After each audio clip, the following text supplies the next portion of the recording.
Okay, it's week 3, module 3, and this week we're talking about understanding financial statements.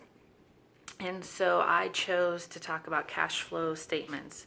Again, it's another basic concept in accounting.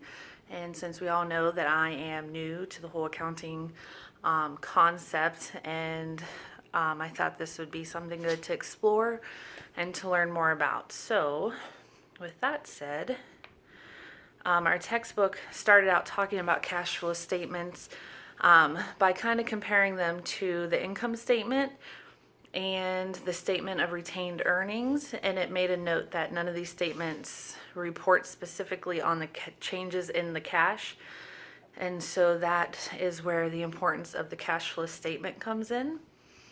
And so we're just going to talk a little bit about specifics on what the cash flow statement does. It reports on a business's cash receipts and cash payments for a specific period. It reports on the cash flow of a business, where the cash came from receipts, and how the cash was spent through payments.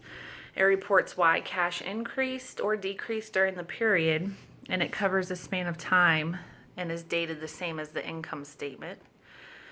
The purpose of the statement of cash flows is that it explains why net income as reported on the income statement does not equal the change in the cash balance. And the statement of cash flows is the link between the accrual-based income statement and the cash reported on the balance sheet. There's a few different ways that people use cash flow information. And the first one being to predict the future cash flows. They also evaluate management with them, and they predict the ability to pay debts and dividends. And when recording cash flows, there's 3 different categories or classifications that you can break the cash flows down into. There's operating activities, investing activities, and financing activities. Operating activities create revenue or expense in the entity's business. Investing activities increase or decrease long-term assets, and financing activities increase or decrease long-term liabilities and equity. And so I pulled the chart from our textbook, the classification of cash flows, which breaks it down in a visual way, that operating cash flows are the current assets and the current liabilities. The investing cash flows are long-term assets, and the financing cash flows are the long-term liabilities and equity. And I'm a visual learner, so that is very helpful for me to see it in color and in a chart. So then I was curious as to what an actual statement of cash flow would look like for a business as far as a record goes. And so I Googled it and came up with a sample that they used for Teddy Fab Incorporated.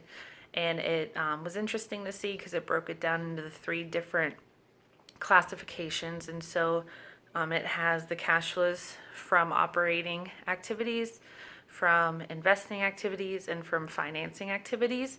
And then gave examples of each cash flow that fell into those categories. So an ethical dilemma that would go along with this would again be the temptation to not accurately report cash information on the statements. And so for whatever reason, whether you're pressured from management, whether it's just a temptation for yourself, maybe you're a business owner. And so I just kind of thought that maybe being tempted to not give accurate records is not, it's more of an act of not trusting God enough to provide what is needed for the business to succeed.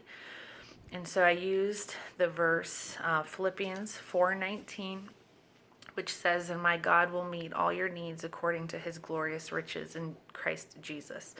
So I thought that was a great reminder when you're working in accounting or any business, that when you're honest and you're truthful about what you're doing and the records that you're keeping, that it is an act of trusting God, that he will take care of the business, and that he will reward your honesty, and that he will take care of you. So that was module 3, understanding financial statements, and we talked about cash flow statements today. And that's all. Thanks. Bye.